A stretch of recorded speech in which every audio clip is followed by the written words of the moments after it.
Hello ladies and gentlemen, once again, Jeremy Smith, at Photog J the Great here. Today we're going to be doing a quick unboxing of the new Nikon D3200. This is a camera that kind of caught me by surprise. I remember some early rumors about it being 24 megapixels, and that's, lo and behold, sure enough what it ended up being. So this is it right here. Okay, good, I'm not upside down. 3200. Very, very standard fare for Nikon packaging. I remember the D40 and D60 and D3000 and 3100 and 5100. They were all in a box of this shape, so, you know, this is nothing new. Okay, so let's see here. We've got some, some warranty information here. That's cool. Got one for the camera body itself. Of course, 1 year. And let's see, 5-year warranty on the lens. Okay, nothing new there. And some manuals. Looks like we've got, let's just see here, let's open this up. I'm curious to see if they're doing the kind of quick start guide thing that they've been doing on some of the cameras, so let's just see. Okay, what have we got here? Nikon School. Okay, cool. And View NX. Okay, that's cool, I guess, you know. Go and get yourself Lightroom or something, don't worry about that. And, okay, reference manual. So they are doing this thing, and I don't know how I feel about this. I haven't read a paper manual in a very long time. I always just like to download the PDF off Nikon's site, load it to the iPad, load it to the iPhone, everything else. If I need to look up something in a hurry, I'm good, so that's cool. But it looks like they're doing the little quick. This is a user manual, but it doesn't say quick start guide, so maybe they. It does seem awfully thin though, so I'm gonna have to load this in a computer and see if they actually expand on this little thin manual on this disc. But anyways, so we've got, of course, Spanish and English versions of that. Yeah, I don't know Spanish, so I'll be sticking with the English one. And, of course, our little reference manual CD there. Some lovely plastic. And, okay, let's get to something more interesting. Oh, this is different. They used to not package their lens in a little box like this. It's usually in like a full-size white cardboard box. This is kind of different. Okay, it's got some foam there. Well, that's not good. It actually kind of just fell apart whenever I pulled it out of there. Yeah, Nikon on entry-level cameras, they always have these little cheap-looking rear cap. They don't have a real rear cap. Say that real fast. All those R's, anyways. Of course, most users are going to put this lens on the camera and use it, and they'll never need a rear cap. So whenever they get, you know, a second lens, they can use the one off it on this lens whenever it's not stored on the camera. So standard fare here, 18 to 55. It'll be very interesting in testing to see how this holds up to 24 megapixels of resolution. I'm not a big fan of kit lenses. With the exception of the 18 to 70, that was, you know, the kit lens for the D200 and the what was that other camera? D70, yes, D70. But all the modern day kit lenses are kind of, you know, plastic fantastic. They'll get you started, but anyways. Okay, so that's this new weird cardboard thing they have going on. By the way, guys, I hope my sound is better than it was in the last unboxing video. I guess we will see.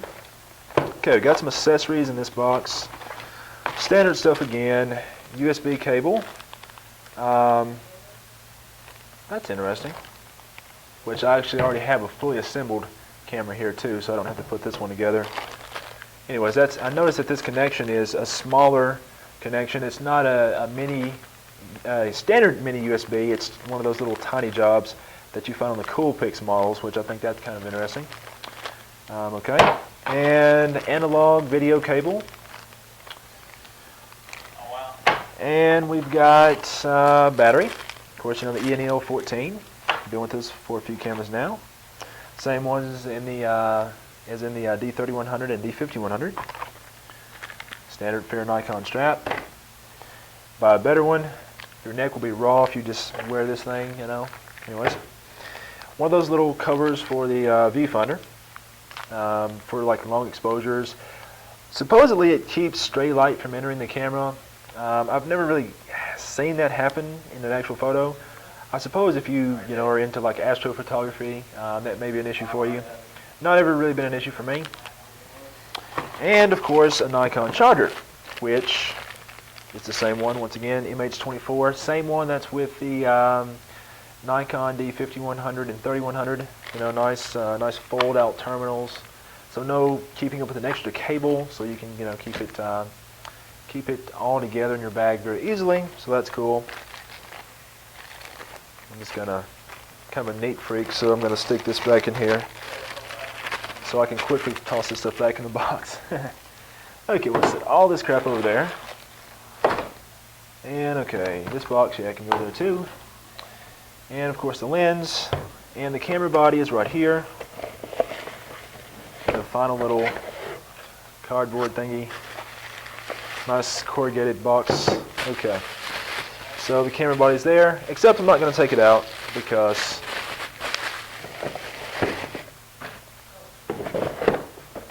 I already have one.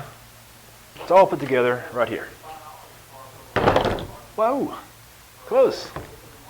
I was just talking about how those are plastic fantastic, and here I go just about to toss it off the table. It would have been dead, no doubt. Anyways, so this camera looks pretty good so far. You know, they've kind of changed up the menu graphics a little bit. You guys probably can't see that, but they changed that up a little bit. It's a little bit easier to read.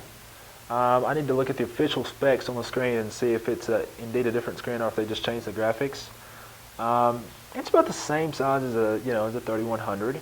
No swiveling LCD on this one.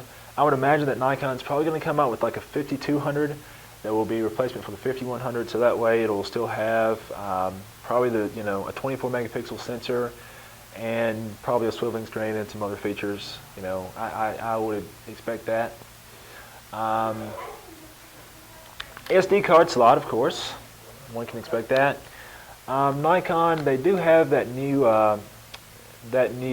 module now for this one that will allow you to wirelessly transfer photos to like a iPhone, iPad, that sort of thing. So that's really cool. I am going to be doing a full review of this weekend. With this being 24 megapixels, I'm very, very interested to see how this does in low light. So that's what I'm going to test out and see. But until then, I can't really think of anything else. Yeah, I mean, this doesn't feel any different than the 3100 to me. So it's, for my hands, honestly, it is a little bit on the small side. But it's a very light camera. It's a very, very good camera for a first-time user. And it actually wouldn't be a bad camera to have as a second camera for, if you were like me and have higher-end cameras and do a lot of shooting, but you kind of want something a little smaller to carry with you whenever you don't feel like carrying around your full pro kit. It could be very nice for that. All that, of course, is going to depend on how it does in low light. So that's something I'm going to test. One other thing that I noticed is the fact that, of course, in unboxing everything there, I noticed that there's no HDMI cable. So that's something that now, I mean, the manufacturers still keep including the analog cables.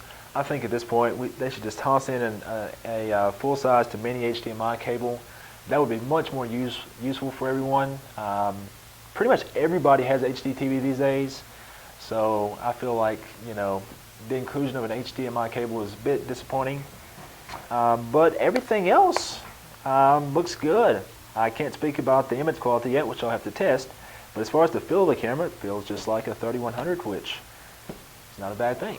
So anyways, until I do a full review, Photog J the Great signing out. Definitely subscribe, and the full review will be up probably within the next week or so. So until then, take care.